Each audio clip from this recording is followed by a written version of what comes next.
दोस्तों, चैनल बाबा जी टेक्निकल के आज के वीडियो में आप सीखेंगे कि how to remove .php file extension from URL से .php फाइल एक्सटेंशन को किस तरह से रिमूव कर सकते हैं। आइए अब हम एक डेमो वेबसाइट देखते हैं। मेरे पास इस डेमो वेबसाइट में 3 पेज हैं, होम, अबाउट और कॉन्टैक्ट। जब मैं अबाउट पेज पर क्लिक करता हूँ तो देखिए यूआरएल में लिखा आता है about.php। जब मैं कॉन्टैक्ट पेज पे क्लिक करता हूँ तो एड्रेस बार में यूआरएल में लिखा आता है contact.php और जब मैं होम पेज पे क्लिक करता हूँ तो एड्रेस बार में यूआरएल में लिखा आता है index.php। अब हम .htaccess फाइल को इंक्लूड करने के बाद का डेमो देखते हैं। अगर अब मैं अबाउट पेज पे क्लिक करता हूँ तो देखिए यूआरएल में .php एक्सटेंशन नहीं आ रहा है और लिखा आ रहा है अबाउट। इसी तरह से अगर मैं कॉन्टैक्ट पेज पे क्लिक करता हूँ तो लिखा आता है contact.php लिखा हुआ नहीं आता है। और इसी तरह से जब मैं होम पेज पे क्लिक करता हूं तो देखिए यहाँ पर लिखा आता है सिर्फ इंडेक्स। तो इस तरह से आप देख सकते हैं कि हमने सक्सेसफुली .php फाइल एक्सटेंशन अपने यूआरएल से रिमूव कर दिया है। अगर आप चैनल बाबा जी टेक्निकल पर पहली बार विजिट कर रहे हैं तो इसे सब्सक्राइब करना न भूलें, क्योंकि PHP से रिलेटेड इसी तरह के वैल्यूएबल वीडियोस हम आपके लिए लाते रहते हैं। तो आइए वीडियो को स्टार्ट करते हैं।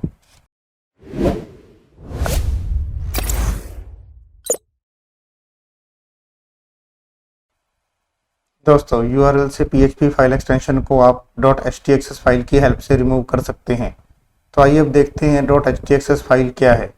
यह एक अपाचे वेब सर्वर सॉफ्टवेयर की कॉन्फ़िगरेशन फाइल है, जिसकी मदद से आप अपाचे वेब सर्वर पर एडिशनल फंक्शनैलिटी और फीचर्स को इनेबल और डिसेबल कर सकते हैं। इसका यूज़ करने से पहले आपको यह चेक करना होगा कि आपके अपाचे वेब सर्वर पर मोड रीराइट मॉड्यूल इनेबल है या नहीं। इसे चेक करने के लिए चैनल बाबा जी टेक्निकल के इस वीडियो को आप देख सकते हैं। इसमें डिटेल में बताया गया है कि आप मोड रीराइट मॉड्यूल को किस तरह से इनेबल और डिसेबल कर सकते हैं। तो आइए अब हम देखते हैं .htaccess फाइल कैसे बनती है और इसे कहां पर रखते हैं। .htaccess फाइल को बनाने के लिए आप किसी भी टेक्स्ट एडिटर का यूज़ कर सकते हैं, जैसे कि नोटपैड या सबलाइन। जैसे कि सबलाइन में मैं एक नई फाइल क्रिएट करता हूँ और उसे सेव करते हैं, $.htaccess, और यहाँ पे मैं सेव कर देता हूँ। तो देखिए मेरे प्रोजेक्ट फोल्डर में .htaccess टाइप की एक फाइल बन गई है। इस फाइल को आपने हमेशा प्रोजेक्ट डायरेक्टरी में ही रखना है, जहाँ पर आपकी इंडेक्स फाइल सेव रहती है।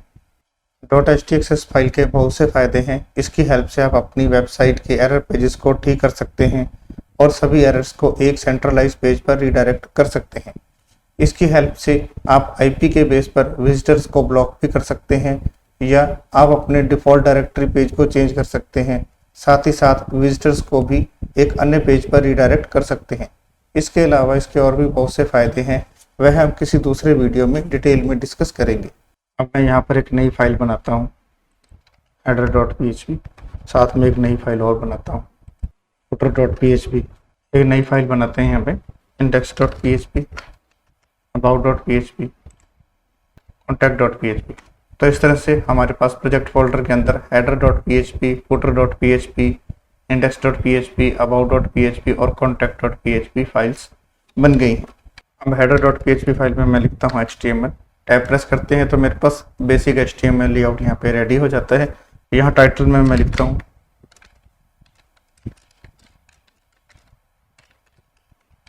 बाबा जी टेक्निकल। यहाँ पे एक बूटस्ट्रैप की फाइल को इंक्लूड कर देते हैं। अब एक नेविगेशन बार या मेन्यू बार बनाते हैं, जिसमें मैंने यहाँ पे ब्रांड में लिख दिया है बाबा जी टेक्निकल और नया बार में मेरे पास एक ही लिंक है, होम। अब मैं इस बॉडी टैग को यहाँ से कट करके फुटर फाइल में प्लेस कर देता हूँ। अब इंडेक्स फाइल में header.php फाइल को इंक्लूड करते हैं, साथ ही साथ यहाँ पे कॉपी करके footer.php फाइल को भी इंक्लूड कर लेते हैं।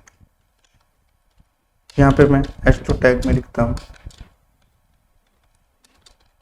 होम। सेम यही प्रोसेस हम about.php के साथ भी करते हैं। यहाँ पे लिख देते हैं about और कॉन्टैक्ट पेज में लिख देते हैं कॉन्टैक्ट, जिससे हमें ये पता लग जाएगा कि कौन सा पेज ओपन हो रहा है। अब हेडर पेज में आते हैं और यहाँ होम के पर लिंक में लिख देते हैं index.php। इसके नीचे मैं लिख देता हूँ about,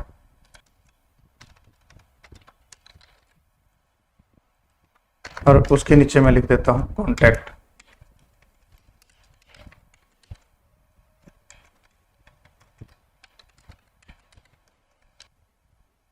if module mod underscore rewrite dot C, यह कंडीशन यह चेक करती है कि हमारे अपाचे वेब सर्वर पर मोड रीराइट मॉड्यूल इनेबल है या नहीं।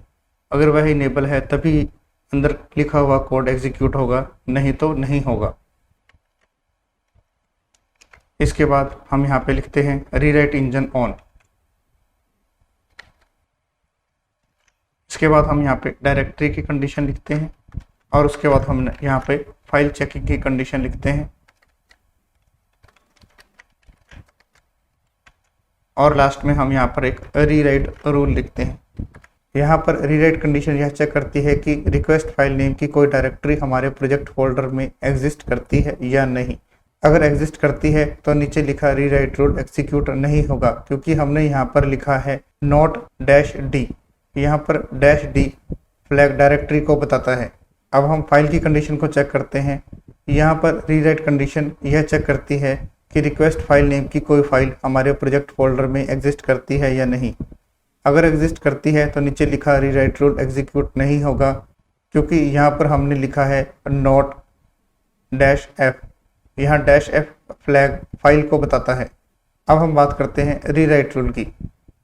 रीराइट रूल यह बताता है कि जो भी रिक्वेस्ट फाइल नेम है उसमें .php इंक्लूड करके और उसे रीडायरेक्ट कर दें। यहाँ पर दो फ्लैग हैं। NC नॉन केस सेंसिटिव को बताता है। अब यहाँ पर रिक्वेस्ट फाइल नेम कैपिटल या स्मॉल केस दोनों में लिख सकते हैं, और जो L फ्लैग है वह लास्ट को बताता है। इसका मतलब है अगर इसके आगे कोई और रीराइट रूल लिखा हुआ है तो वह एग्जीक्यूट नहीं होगा। आइए अब हम header.php फाइल में चलते हैं और यहाँ पर ये .php एक्सटेंशन को रिमूव कर देते हैं। तो आइए अब हम आउटपुट देखते हैं। यहाँ पे मैं होम पेज पे क्लिक करता हूँ तो देखिए ब्राउज़र में लिखा आ रहा है इंडेक्स, ना कि index.php। इसी तरह से मैं अबाउट पेज पे क्लिक करता हूँ तो यहाँ पे भी about.php की जगह पे लिखा आ रहा है अबाउट। और कॉन्टैक्ट पेज पे क्लिक करके चेक करते हैं तो यहाँ पर भी लिखा आता है कॉन्टैक्ट, ना कि contact.php। अब हम इसकी केस सेंसिटिविटी भी चेक करते हैं। अगर यहाँ पे मैं कॉन्टैक्ट लिख देता हूँ कैपिटल में तो भी हमारा पेज एग्जीक्यूट होता है, क्योंकि हमने रीराइट रूल में लिखा है NC, जिसका मतलब है नॉट केस सेंसिटिव। तो इस तरह से आप देख सकते हैं कि हमने सक्सेसफुली .php फाइल एक्सटेंशन को अपने URL से रिमूव कर दिया है। दोस्तों, अगर आपको यह वीडियो पसंद आया है तो आप इसे लाइक करें, और अगर आपने अभी तक चैनल बाबा जी टेक्निकल को सब्सक्राइब नहीं किया है तो इसे सब्सक्राइब ज़रूर करें। और अगर इस वीडियो में .htaccess फाइल से रिलेटेड आपके कुछ डाउट्स हैं तो मुझे कमेंट सेक्शन में लिखकर ज़रूर बताएं। तो मिलते हैं एक नए वीडियो के साथ, तब तक के लिए गुड डे।